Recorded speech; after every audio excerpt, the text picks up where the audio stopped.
टीकमगढ़ जिले के नगर खरगापुर में तीनों मस्जिदों में मुस्लिम समुदाय द्वारा भारी संख्या में ईद की नमाज अदा की गई और अमन चैन के लिए अल्लाह से दुआ मांगी।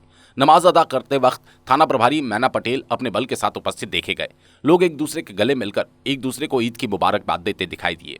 बकरीद इस्लाम का मुख्य त्योहार है। इस त्योहार को मुख्य रूप से कुर्बानी के त्योहार के रूप में मनाया जाता है। अब हम आपको इस त्योहार से जुड़ी महत्वपूर्ण बातें बता देते हैं। ईद उल फितर यानी मीठी ईद के 2.5 महीने के बाद बकरी ईद मनाई जाती है। इस दिन मुस्लिम समुदाय बकरे की कुर्बानी देते हैं।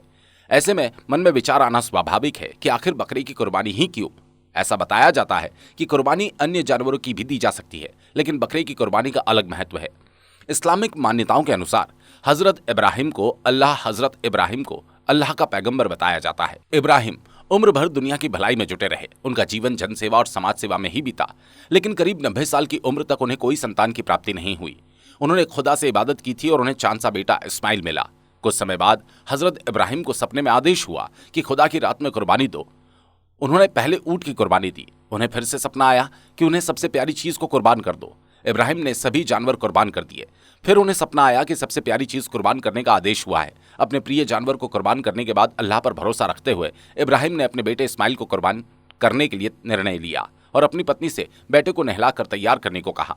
उनकी पत्नी ने ऐसा ही किया और उसके बाद फिर इब्राहिम अपने बेटे को लेकर कुर्बानी देने चले गए। अल्लाह ने इब्राहिम की निष्ठा को देखा तो उसके बेटे की कुर्बानी को उन्होंने बकरे की कुर्बानी में बदल दिया। दरअसल जब हजरत इब्राहिम ने अपने बेटे की कुर्बानी दी तो उन्होंने अपनी आंखों पर काली पट्टी बांध ली थी। कुर्बानी देने के बाद जब उन्होंने आंखों से पट्टी खोली तो इस्माइल को खेलते हुए देखा और इस्माइल की जगह पर एक बकरी की कुर्बानी हो चुकी थी। इब्राहिम के विश्वास और कुर्बानी से खुश होकर अल्लाह ने उन्हें पैगंबर बना दिया। इस्लामिक इतिहास की इस घटना के बाद से ही बकरी की कुर्बानी देने की परंपरा चली आ रही है। उसी शक्ल में बकरी की कुर्बानी दी जाती है।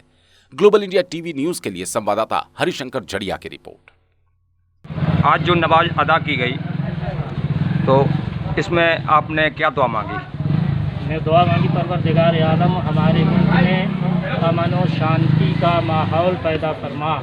नज़र बद से, नज़र हासिदीन से, दुश्मनों के शर से, दीगर ममालिक की जो हमारे मुल्क के, हमारे देश के दुश्मन हैं, उनसे इस ईद उल अज़हा के सदक़े में उन दुश्मनों से हमारे मुल्क की और हमारे मुल्क में रहने वालों की हिफाजत फरमा।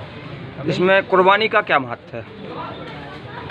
कुर्बानी रब की बारगाह में हम लोग जो है तो उसकी राह में अपना माल कुर्बानी की शक्ल में पेश करते हैं। ये जो है उसका एक जो है तो मतलब उसकी राह में माल का खर्च करना है। Thank you.